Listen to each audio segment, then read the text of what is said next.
প্রিয় দেশবাসী, আগামী মাসে জুলাই গণ অভ্যুত্থানের বছর পূর্ণ হবে। যাদের আত্মত্যাগের কারণে এই অভ্যুত্থান সম্ভব হলো, আমরা তাদেরকে এবং তাদের পরিবারকে প্রতি মুহূর্তে আমাদের দৃষ্টিতে রেখেছি। তাদের জন্য নানা কর্মসূচি আমরা বাস্তবায়ন করে চলেছি। এখন পর্যন্ত 834টি শহীদ পরিবারের মধ্যে 630টি শহীদ পরিবারকে 10 লক্ষ টাকা করে 63 কোটি টাকার সঞ্চয়পত্রের জন্য ব্যাংক চেক দেওয়া হয়েছে। অবশিষ্ট যারা আছেন তাদের ওয়ারিশ নির্ধারণ সংক্রান্ত বিষয়গুলি নিষ্পত্তি সাপেক্ষে সঞ্চয়পত্র দেওয়া হবে। এর পাশাপাশি গণ অভ্যুত্থানে আহত প্রায় 12,500 জনকে 106 কোটি টাকা দেওয়া হয়েছে। গণ অভ্যুত্থানে আহতদের মধ্যে সরকারি বেসরকারি বিভিন্ন হাসপাতালে এই পর্যন্ত 15,393 জন চিকিৎসা গ্রহণ করেছেন। স্বাস্থ্যসেবা বিভাগের মাধ্যমে 40 জন আর মুক্তিযুদ্ধ বিষয়ক মন্ত্রণালয়ের মাধ্যমে 11 জনকে উন্নত চিকিৎসার জন্য সিঙ্গাপুর, থাইল্যান্ড ও রাশিয়া পাঠানো হয়েছে। তাদের চিকিৎসা বাবদ এই পর্যন্ত সরকার 61 কোটি টাকা ব্যয় করেছে এবং এই ব্যয় অব্যাহত আছে। আরও 28 জন জুলাই যোদ্ধাকে উন্নত চিকিৎসার জন্য সিঙ্গাপুর, থাইল্যান্ড ও তুরস্কে পাঠানোর প্রক্রিয়া চলছে। এখন পর্যন্ত বিভিন্ন হাসপাতালে চিকিৎসাধীনদের যুক্তরাজ্য, যুক্তরাষ্ট্র, ফ্রান্স, সিঙ্গাপুর, থাইল্যান্ড, চীন, মালয়েশিয়া ও নেপাল থেকে 26 জন বিশেষজ্ঞ চিকিৎসক এসে বিনামূল্যে চিকিৎসা দিয়েছেন। এই চিকিৎসকবৃন্দ শুধু যাতায়াত খরচ গ্রহণ করেছেন, এর বেশি কিছু তারা গ্রহণ করতে চান নাই। আমরা তাদের প্রতি কৃতজ্ঞ। এই পর্যন্ত শহীদ পরিবারগুলোকে সঞ্চয়পত্র প্রদান, আহত ব্যক্তিদের চিকিৎসা ও চেক প্রদান বাবদ সরকার মোট 285 কোটি টাকা ব্যয় করেছে। প্রিয় দেশবাসী, আমি শুরু থেকেই বলেছি, পতিত স্বৈরাচার বাংলাদেশকে যেভাবে ধ্বংসস্তূপ বানিয়েছে, সেখান থেকে নতুন করে যাত্রা শুরু করতে হলে ন্যূনতম 3টি আবশ্যিক কাজ সম্পন্ন করতে হবে। প্রথমত, বিচার ও জবাবদিহিতা প্রতিষ্ঠার উদ্যোগ দৃশ্যমান করে তোলা। দ্বিতীয়ত, রাষ্ট্রের গণতান্ত্রিক পুনর্গঠন ও প্রাতিষ্ঠানিক কাঠামোর সংস্কার সাধনে প্রয়োজনীয় ঐক্যমত ও পথনকশা তৈরি করা। তৃতীয়ত, একটি অবাধ, সুষ্ঠু ও শান্তিপূর্ণ নির্বাচন আয়োজন করে ক্ষমতা হস্তান্তরের গণতান্ত্রিক প্রক্রিয়া সম্পন্ন করা। এই লক্ষ্যে ধ্বংসপ্রাপ্ত নির্বাচন ব্যবস্থাকে স্থায়ীভাবে সংস্কার করা। এই 3টি ম্যান্ডেট হচ্ছে দেশবাসীর সাথে আমাদের চুক্তি। 24-এর শহীদের রক্তে ভেজা এই চুক্তি আপনাদের সার্বিক সমর্থন, আস্থা ও সহযোগিতা নিয়ে এবং পতিত শক্তি ও তার দোসরদের সৃষ্ট সকল বাধা বিপত্তিকে পরাভূত করে আমরা সম্মিলিতভাবে বাস্তবায়ন করতে সক্ষম হব বলে আমার দৃঢ় বিশ্বাস। গত বছর জুলাই-আগস্ট মাসে সংঘটিত হত্যাযজ্ঞ সহ বিগত 16 বছরের গুম, খুন, নির্যাতনের সত্য উদ্ঘাটন এবং আর্থিক খাতের সীমাহীন দুর্নীতি, অনিয়ম ও অপরাধের বিচার প্রক্রিয়া আমরা শুরু করেছি। মানবতা বিরোধী অপরাধের বিচারের জন্য আন্তর্জাতিক অপরাধ ট্রাইব্যুনাল গঠনের পর প্রসিকিউশন টিম গঠন ও তদন্ত কর্মকর্তা নিয়োগের পাশাপাশি বিচারিক কার্যক্রম পরিচালনা প্রক্রিয়াধীন ছিল। যত দ্রুত সম্ভব বিচার কাজ শুরুর ব্যাপারে আমরা আশাবাদী ছিলাম।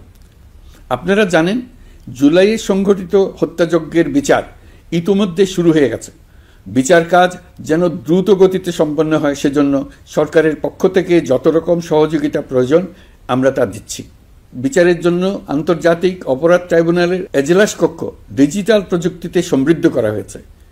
ইতিহাসে প্রথমবারের মতো কোনো বিচার পর্ব আদালতের অনুমতিক্রমে সরাসরি কিংবা রেকর্ডকৃত পদ্ধতিতে গণমাধ্যমে প্রচারিত হচ্ছে। আমরা বিশ্বাস করি এতে করে বিচার বিভাগের প্রতি মানুষের আস্থা বাড়বে, বিচার নিয়ে অপপ্রচার বন্ধ হবে। প্রসিকিউশন বলছে, বিগত সরকার পতনের পর তাদের আজ্ঞাবহ ব্যক্তিরা বিভিন্ন গুরুত্বপূর্ণ সাক্ষ্য প্রমাণ বিনষ্ট করার চেষ্টা করেছে। থানা, হাসপাতাল সহ গুরুত্বপূর্ণ স্থানের দলিলপত্র পুড়িয়ে বা লুকিয়ে নষ্ট করার চেষ্টা করা হয়েছে। বিভিন্ন অপরাধমূলক স্থাপনার আকার, আকৃতি, দেয়াল ইত্যাদি ভেঙে এবং বিকৃত করে প্রমাণ লুকানোর চেষ্টা করা হয়েছে। বিভিন্ন ডিজিটাল এভিডেন্স যেমন ভিডিও, অডিও, ইন্টারনেট ডেটা, যেগুলো ডিলিট বা ধ্বংস করার চেষ্টা করা হয়েছে, তদন্ত কর্মকর্তারা সর্বাধুনিক প্রযুক্তি ব্যবহার করে সেগুলো রিকভার এবং রেস্টোর করার কাজ করছেন। এই কাজে আমরা দেশবাসীর কাছেও সহযোগিতা কামনা করছি। স্বৈরাচারী সরকারের আমলে গত 16 বছরে রাজনৈতিক ভিন্নমত দমনের জন্য বিপুল সংখ্যক মানুষকে গুম করা হয়েছিল। এই মানুষগুলোকে এমন সব বন্দিশালায় আটকে রাখা হয়েছিল যাদের কোনোটির আয়তন ছিল মাত্র 3 ফিট বাই 3 ফিট। গুমের ঘটনা তদন্ত ও এই ভয়াবহ অপরাধের সঙ্গে যারা জড়িত তাদের বিচারের জন্য একটি স্বাধীন গুম সংক্রান্ত কমিশন নিরলসভাবে কাজ করে যাচ্ছে। তারা গুমের এমন রোমহর্ষক ঘটনা আবিষ্কার করেছে যা নিষ্ঠুরতার চূড়ান্ত সীমা ছাড়িয়ে গেছে। মানুষকে পেট কেটে সিমেন্টের বস্তা ঢুকিয়ে নদীতে ডুবিয়ে দেওয়া হতো, ইঞ্জেকশন দিয়ে অজ্ঞান করে জ্বলন্ত ইটভাটায় নিক্ষেপ করা হতো, ট্রেন ও গাড়ির নিচে ছুঁড়ে ফেলা হতো। কমিশন এখন পর্যন্ত 2টি অন্তর্বর্তীকালীন প্রতিবেদন জমা দিয়েছে। তারা এখনও প্রতিনিয়ত নতুন অভিযোগ পাচ্ছে। ইতিমধ্যে গুমের তদন্ত কার্যক্রমের জন্য ঢাকা শহরের 3টি, চাঁপাইনবাবগঞ্জ ও বগুড়া জেলায় 3টি গুমের কেন্দ্র পরিদর্শন ও সাক্ষ্য গ্রহণ করা হয়েছে। তদন্ত কাজে মানুষের সম্পৃক্ততা বাড়াতে বিশ্ববিদ্যালয়, মাদ্রাসা পর্যায়ে গণশুনানি গ্রহণ করা হয়েছে। মোট 8 শতাধিক শিক্ষার্থী, শিক্ষক, সাধারণ মানুষ গণশুনানিতে অংশ নিয়েছেন। গুম সংক্রান্ত বেশ কিছু অভিযোগ ইতিমধ্যে আন্তর্জাতিক অপরাধ ট্রাইব্যুনালের তদন্ত সংস্থার কাছে জমা হয়েছে। এছাড়াও এই সংক্রান্ত একটা আইন প্রণয়নের কাজ প্রায় শেষ পর্যায়ে আছে। অল্প কিছুদিনের মধ্যেই এটি চূড়ান্ত হবে বলে আশা করছি। গত 16 বছর ধরে এদেশের প্রতিটি স্তরে অপরাধ, অনিয়ম, দুর্নীতির ভাইরাস ছড়িয়ে পড়েছিল। এই রোগাক্রান্ত রাষ্ট্র ব্যবস্থাকে রোগমুক্ত করে জনগণের কল্যাণমুখী করতে হলে আমাদের রাজনৈতিক দলগুলোর সক্রিয় অংশগ্রহণ জরুরি। আমরা দায়িত্ব নেবার পর থেকেই রাজনৈতিক দলগুলোর সাথে নিয়মিত যোগাযোগ রেখেছি। বিভিন্ন ইস্যুতে রাজনৈতিক নেতাদের সঙ্গে আলাদা এবং একত্রিতভাবে বৈঠক করেছি। সর্বশেষ গত মাসের শেষ সপ্তাহেও বিভিন্ন রাজনৈতিক দলের নেতৃবৃন্দের সঙ্গে আমি বৈঠক করেছি এবং চলতি সপ্তাহে জাতীয় ঐক্যমত কমিশনের 2য় পর্বের আলোচনা শুরু করেছি। সরকার পরিচালনায় তারা তাদের গুরুত্বপূর্ণ মতামত তুলে ধরেছেন। রাজনৈতিক দলগুলো শুরু থেকে আমাদের সাথে সহযোগিতা করে আসছেন এবং সবসময় তারা সহযোগিতা অব্যাহত রাখার প্রতিশ্রুতি দিয়েছেন। প্রিয় দেশবাসী, আপনাদের নিশ্চয় মনে আছে জুলাই গণঅভ্যুত্থানের নেতৃত্ব অংশ নেওয়া শিক্ষার্থীরা একটি জুলাই ঘোষণাপত্র দেওয়ার কথা জানিয়েছিল। তারা আমাকেও সেখানে আমন্ত্রণ জানায়।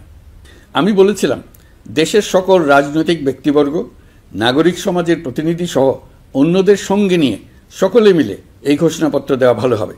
এর পাশাপাশি আগামী জুলাই মাসেই সকল রাজনৈতিক দলের ঐকমত্যের ভিত্তিতে একটি জুলাই সনদ প্রস্তুত করে আমরা জাতির সামনে উপস্থাপন করতে পারব বলে আশা করছি। এই জুলাই সনদ হলো একটি প্রতিশ্রুতি, একটি জনকল্যাণমুখী রাষ্ট্র নির্মাণের জন্য সংস্কার কমিশন যে প্রস্তাবগুলো দিয়েছে সেগুলোর মধ্য থেকে রাজনৈতিক দলগুলো যে কয়টিতে একমত হয়েছে তার তালিকা থাকবে এই সনদে। জুলাই সনদে স্বাক্ষর করে তারা জাতির কাছে সেগুলো বাস্তবায়নের অঙ্গীকার করবে। জুলাই সনদ অনুযায়ী আশু করণীয় সংস্কার কাজগুলো আমরা বাস্তবায়ন করতে প্রতিজ্ঞাবদ্ধ। বাকি অংশের বেশ কিছু কাজও আমরা শুরু করে যেতে চাই। আশা করি অবশিষ্ট অংশ পরবর্তীতে নির্বাচিত সরকারের মাধ্যমে বাস্তবায়ন অব্যাহত থাকবে। প্রাতিষ্ঠানিক সংস্কারের দৃঢ় প্রতিশ্রুতি বাস্তবায়নে আমাদেরকে দৃঢ়ভাবে এবং ঐক্যবদ্ধভাবে এগিয়ে যেতে হবে। এর কোনো বিকল্প নেই। এর বাস্তবায়নের মাধ্যমে পুরো বিশ্বের কাছে দেশের নতুন ঐক্যবদ্ধ ভাবমূর্তি তুলে ধরা যাবে। বিশ্বব্যাপী সবার কাছে জাতি হিসেবে বাংলাদেশের শক্তি সম্পর্কে স্পষ্ট ধারণা তৈরি হবে। ঐকমত্য কমিশন গঠন করা আমাদের একটি দুঃসাহসিক উদ্যোগ ছিল। অন্য কোনো দেশে এমন কোনো নজির নেই। এর মাধ্যমে আমরা জাতি হিসেবে রাজনৈতিক গভীরতার সন্ধান পেয়েছি। রাজনৈতিক ঐক্যে পৌঁছার জন্য ঐকমত্য কমিশনের সঙ্গে সকল দলের দলগত প্রস্তুতি, ঘণ্টার পর ঘণ্টা কমিশনের সঙ্গে ঐকান্তিক আলোচনা, জাতীয় লাইভ টেলিভিশনের সামনে সকল দলের ঐকমত্যে পৌঁছার একান্ত প্রয়াস আমাদের রাজনৈতিক ইতিহাসে স্মরণীয় হয়ে থাকবে। এই কমিশনের চেয়ারম্যান হিসেবে আমি সকল রাজনৈতিক দলের কাছে তাদের সীমাহীন ধৈর্য এবং কমিশনের প্রতি তাদের সহযোগিতা এবং সৌজন্য প্রকাশের জন্য জাতির পক্ষ থেকে ধন্যবাদ জানাচ্ছি।